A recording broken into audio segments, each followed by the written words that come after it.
कहानी है रामपुर गांव की, जहां के मर्द महिलाओं को हमेशा नीचा दिखाने की कोशिश में रहते। अरे अभी तक खाना नहीं आया क्या? मुझे एक और शादी करने की जरूरत है। नहीं जी नहीं, ऐसा मत करना, वरना मैं कहाँ जाऊंगी। खाना लेकर मैं अभी आई जी। गांव की पंचायत में भी फैसले हमेशा औरतों के खिलाफ ही रहते। मैं जो फैसला सुनाता हूँ वो भगवान की आज्ञा होती है। इस लड़के ने अपने मन से शादी करके अच्छा नहीं किया। लड़के को घर भेज दो और इसकी शादी इसकी जाति की किसी लड़के से करवा दो। लेकिन ये लड़के, इसे तो गांव के बाहर निकाल दो। नहीं नहीं जमींदार साहब, ये क्या बोल रहे हैं?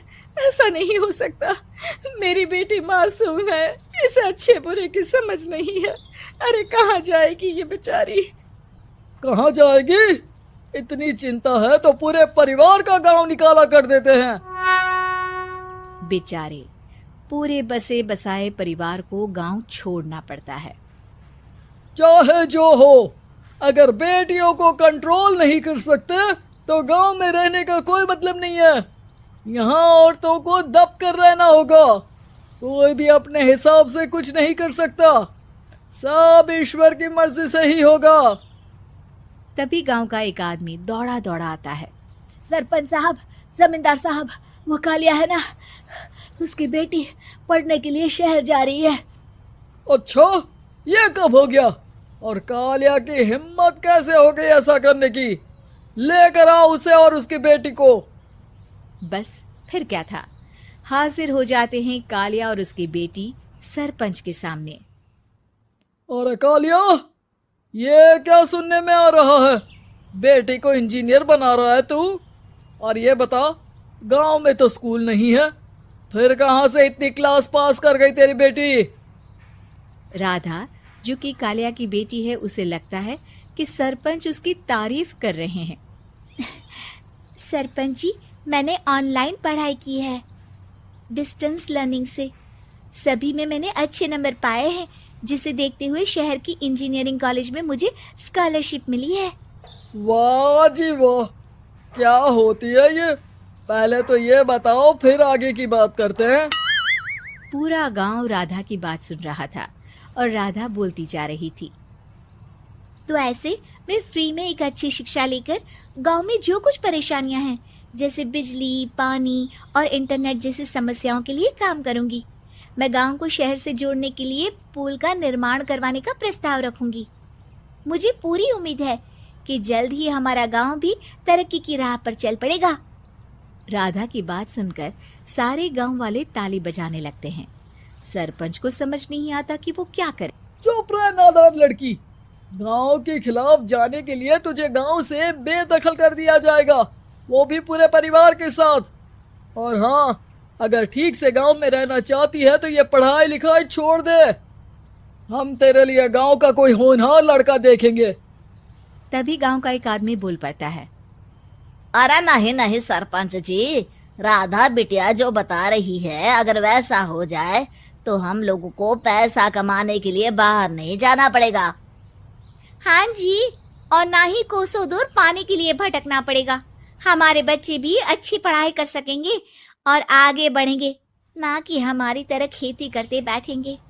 क्यों गांव वालों, राधा बिटिया का साथ देना चाहिए ना। सरपंच देखता है कि गांव राधा के साथ है तो वो चुप हो जाता है। वो घर आकर अपने सलाहकार से बात करता है, जो बहुत ही चालाक किस्म का इंसान होता है। अरे सरपंच साहब, आपको बहुत ही होशियारी से काम लेना पड़ेगा।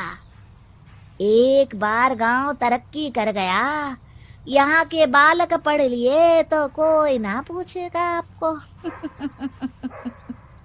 और फिर ये जो बेटा और बेटी है ना आपके, इनको भी आम लोगों की तरह ही जीवन जीना होगा।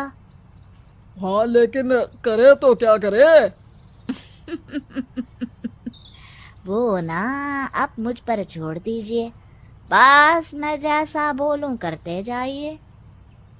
अगले रोज सुबह जब गांव वाले सोकर उठते हैं तो राधा के घर के बाहर और साथ ही वो लोग जिन्होंने राधा का सपोर्ट किया था, उनके घर के आगे लाल रंग से कल आऊंगी लिखा होता है।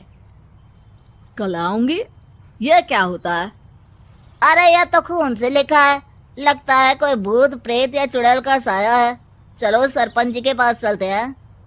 सभी सरपंच के पास जाकर उसे सारी बात बताते हैं। अरे ये तो बड़ी मुश्किल की बात है। चलो मैं एक बाबा को जानता हूँ, उन्हें बुला लेता हूँ। सरपंच बाबा को लेकर गांव के घर के बाहर जाता है।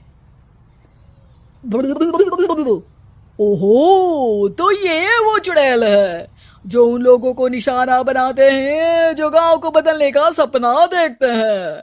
वो गांव को ऐसे ही संपन्न देखना चाहती है, वो नहीं चाहती कि कोई बाहरी यहाँ का कायाकल्प करे। क्या तुम लोगों में से किसी ने गांव को बदलने की सोच रखी है? तभी राधा की माँ रोते रोते आती है। मेरी राधा घर से गायब हो गई है। अरे कोई तो बचाओ, मेरी बच्ची कहाँ गई?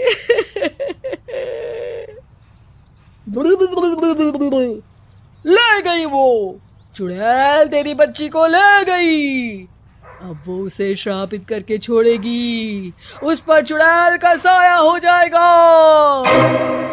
तभी बुरी सी हालत में राधा भी वहां आ जाती है। उसके बाल चुड़ैल की तरह फैले होते हैं और कपड़ों में खून लगा होता है। सभी राधा को देखकर डर जाते हैं। माँ, पता नहीं मुझे कौन उठा कर ले गया था। अरे दूर दूर हो जा चुड़ैल, अब हम लोग इस गांव में नहीं रुकेंगे। अरे कैसे बातें कर रहे हैं आप? कल तो आप मेरे भरोसे गांव का हुलिया बदलने, अपने बच्चों को पढ़ाने और तरक्की उन्नति की बात कर रहे थे, तो आज क्या हो गया आपको? ये फिर तुम लोगों को बहकाएगी। ये चुड़ैल गांव में आ चुकी है, ऐसे ही ये तुम्हारे घर के बच्चों को भी ले जाएगी। गांव वाले राधा को गांव से बाहर निकाल देते हैं। उसके माँ बाप रोते रहते हैं, लेकिन गांव वाले नहीं मानते। मैं भी अपनी बहन के साथ गांव के बाहर रहूंगा, लेकिन वो पढ़ाई नहीं छोड़ेगी। वहीं सरपंच के घर पर सलाहकार कहता है। देखा, सांप भी मर गया और लाठी भी नहीं टूटी। लेकिन अगले ही दिन सरपंच के घर के बाहर भी वही शब्द लिखे होते हैं। और फिर सरपंच की बीवी कहती है, हमारी बेटी को किसी ने अगवा कर लिया है। तभी राधा का भाई वहां आ जाता है। अरे गांव वालों, मैंने सरपंच जी की बेटी को देखा था। वो चुड़ैल उसे उठाकर ले जा रही थी। अरे क्या मजाक कर रहे हो? नहीं नहीं सरपंच जी, आप नहीं जानते। वो चुड़ैल अब आपकी बेटी में आ जाएगी, जैसे राधा के अंदर आ गई थी। तभी सरपंच की बेटी वैसी ही हालत में वहां आती है जैसे राधा आई थी। पापा, पता नहीं कैसे मैं गायब हो गई थी। चुड़ैल, इसके अंदर भी चुड़ैल का साया है, मारो इसे। अरे नहीं नहीं, इसे भी राधा के पास गांव के बाहर ही भेज दो। अरे चुप रहो, मेरी बेटी कहीं नहीं जाएगी और चुड़ैल वुड़ैल कुछ नहीं होता है। अरे कैसे बात कर रहे हो सरपंच जी? आप तो बोल रहे थे कि आपका फैसला भगवान का ज्ञान होता है, तो अपने पर बात आई तो अब आप ऐसे बोल रहे हैं। अरे ना ना ना, आपको अपनी बेटी को त्यागना ही होगा। अरे बुलाओ बाबा को।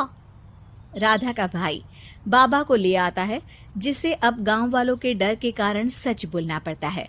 मैं कोई बाबा नहीं हूँ, मैं तो मोची था। ये सलाहकार महोदय ने मुझे कहा था एक्टिंग करने को। अब वो मुझे पैसे देने वाले हैं। अब मुझे माफ कर दो। गलती हो गई, मुझे माफ कर दो। तभी वहां राधा आ जाती है। देखा सरपंच जी, जब गांव के बच्चे साक्षर होंगे तो आप जैसे लोगों की चालाकी नहीं चलेगी।